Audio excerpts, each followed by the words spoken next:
Buenas tardes, bienvenidos a Momentos de Victoria con su servidora, la pastora Olga María González de Castillo del Rey Victoria.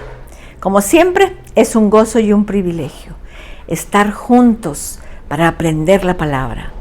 ¿Y cómo hemos aprendido del Evangelio de San Mateo? A mí me gusta mucho enseñar lo que salió de la boca de Jesús. Aprendemos mucho de los apóstoles, de los profetas, pero más de Jesús. Salió de la boca del Mesías. Así que vamos a seguir aquí en Mateo 14. Dice en el versículo 14-12. Entonces llegaron sus discípulos y tomaron el cuerpo y lo enterraron. Y fueron y dieron las nuevas a Jesús. Oyéndolo Jesús se apartó de ahí en una barca a un lugar desierto y apartado. Cuando la gente le oyó, le siguió a pie desde las ciudades. Volvemos a lo de la muerte de Juan el Bautista, porque Juan el Bautista es un siervo de Dios amado, siervo de Dios fiel, y lo vemos ahí. Vemos que Herodes lo mató y fueron sus siervos, sus discípulos, fueron y lo sepultaron. Vimos ayer la diferencia en el contraste de ser un siervo de Dios y de ser un hombre impío. Vemos cómo el Señor, para los ojos del Señor, es estimada la muerte de sus santos. Lo vimos todo eso. Vimos también el testimonio de Pablo que dice, ya estoy para ser sacrificado. Tenemos que entender, también vimos cómo Herodes también mató a Jacob, el hermano de Juan.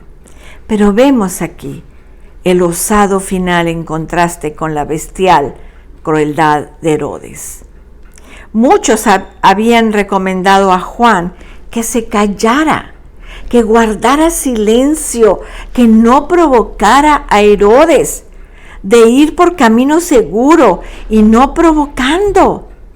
Pero Juan tenía el deber de hablar por Dios, y con ese deber cumplió, como les dije ayer.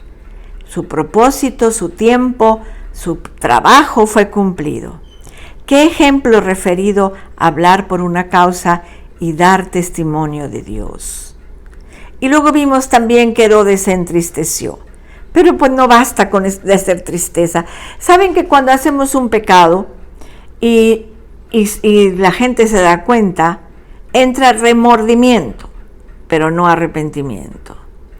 Hay una tristeza, pero una tristeza porque me cacharon, porque la gente se dio cuenta. Pero debe de haber un arrepentimiento. Vimos ayer en 2 Corintios 7:10, porque la tristeza que es según Dios produce arrepentimiento para salvación.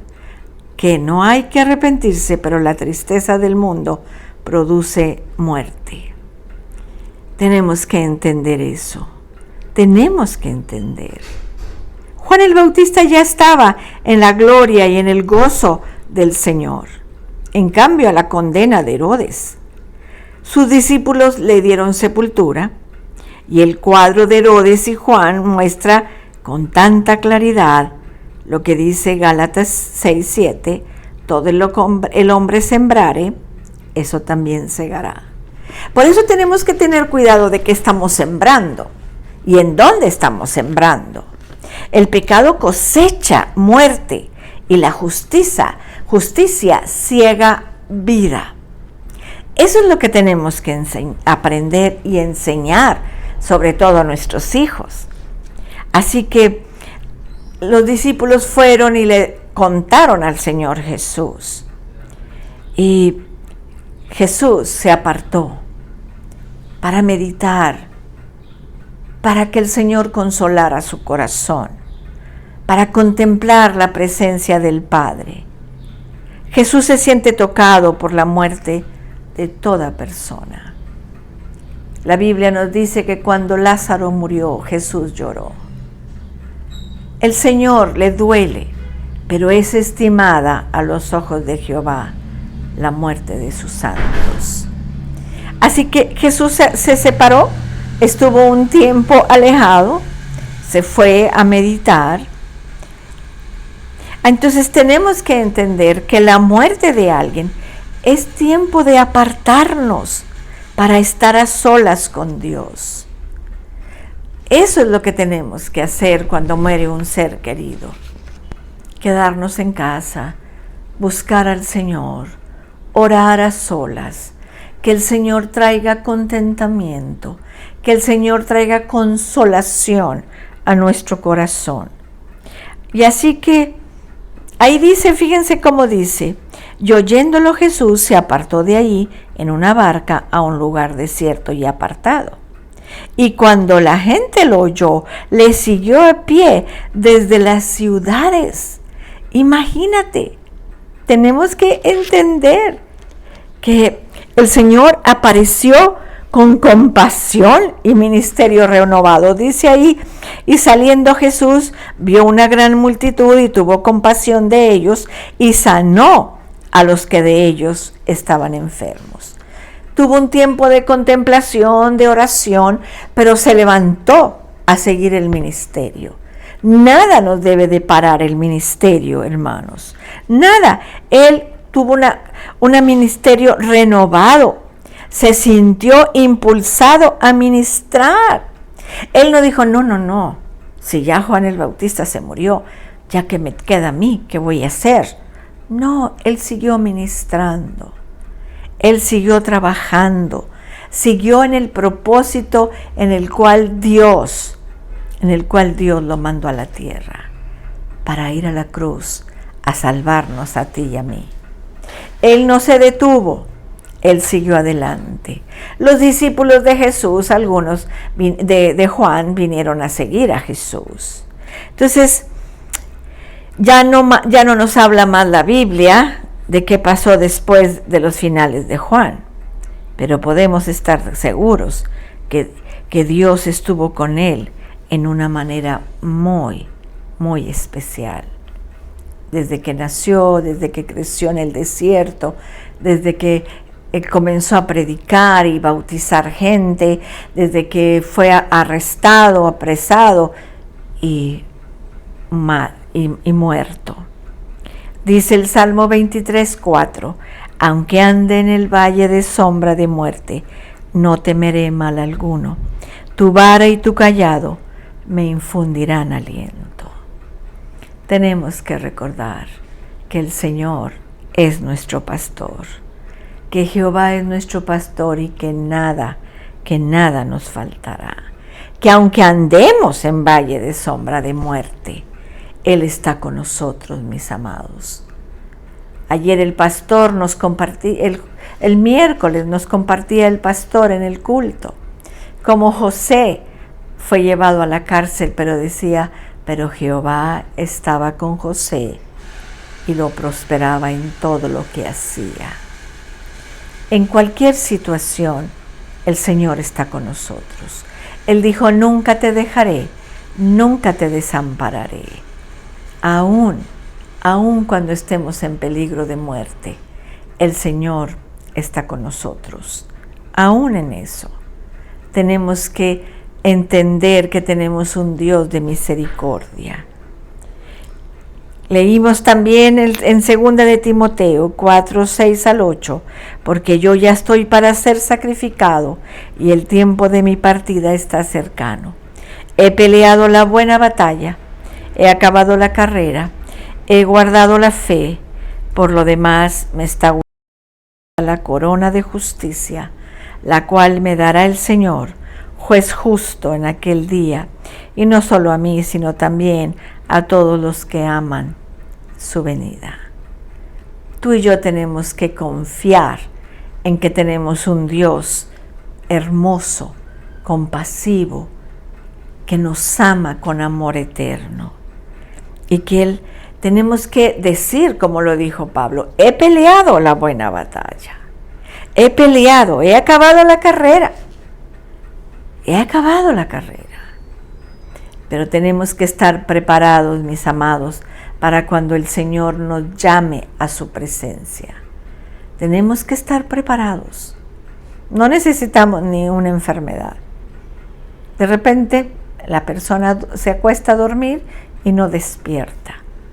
pero sabemos a dónde vamos. Guarda tu vida, guarda tu corazón, sobre toda cosa guardada. Guarda tu corazón, guarda tu salvación, guarda lo que Dios te ha dado. Pablo dice, yo sé en quién he puesto mi depósito. Entonces tenemos que entender. Dice Filipenses 1:21, todos me desampararon, pero el Señor estuvo a mi lado y me dio fuerzas. Perdón, es 2 de Timoteo 4:16 y 17. Filipenses 1:21 dice, porque para mí el vivir es Cristo y el morir es ganancia. Y el morir es ganancia. Tenemos que confiar en un Dios que nos ha venido a dar vida, vida en abundancia y vida eterna. Porque de tal manera amó Dios al mundo, que ha dado a su Hijo unigénito, para que todo aquel que en Él cree no se pierda, mas tenga vida eterna. Y esa vida solamente está en Jesús, solamente está en la obra que Jesús hizo en la cruz. Él vino a morir por nosotros. No hay cosa más grande en este mundo que el Señor haya dado su vida por ti y por mí. Y tenemos que ser fieles, como dice Apocalipsis, ser fieles hasta la muerte. Ser fieles, caminar con el Señor cada día y que podamos esperar cuando el Señor nos llame. Vamos a orar, mis amados. Padre, en el nombre de Jesús, nos has hablado tan claro, Señor. Nos has hablado, Señor, que aunque andemos en el valle de sombra de muerte, no temeremos mal alguno, porque tu vara y tu cayado estará con nosotros. Y porque tú, Señor, siempre estarás a nuestro lado y que nos vas a dar fuerza cada día. Danos nuevas fuerzas como las águilas, Padre. Gracias, Dios. Gracias, Padre, por todas tus promesas que en Cristo son sí y amén. Gracias, Señor. Queremos orar por todos los enfermos. Queremos orar, Señor, Padre. Orar por la familia Ontiveros, Señor bendito. En el nombre de Jesús. Esa familia que ha sido secuestrada, Padre. Guárdala en el hueco de tu mano. Líbralos, Señor, de la muerte. En el nombre de Jesús. En el nombre de Jesús. Oramos también por nuestro culto de este domingo, Señor. Que tú te manifiestes con tu Espíritu. Que tu gloria, tu presencia, tu Espíritu esté con nosotros. Gracias, Dios, en el nombre de Jesús. Amén. Amén, mis amados. Los espero el domingo a las 10 de la mañana y el lunes otra vez a las 6. Que Dios te bendiga, que Dios te guarde. Cristo te ama y yo también.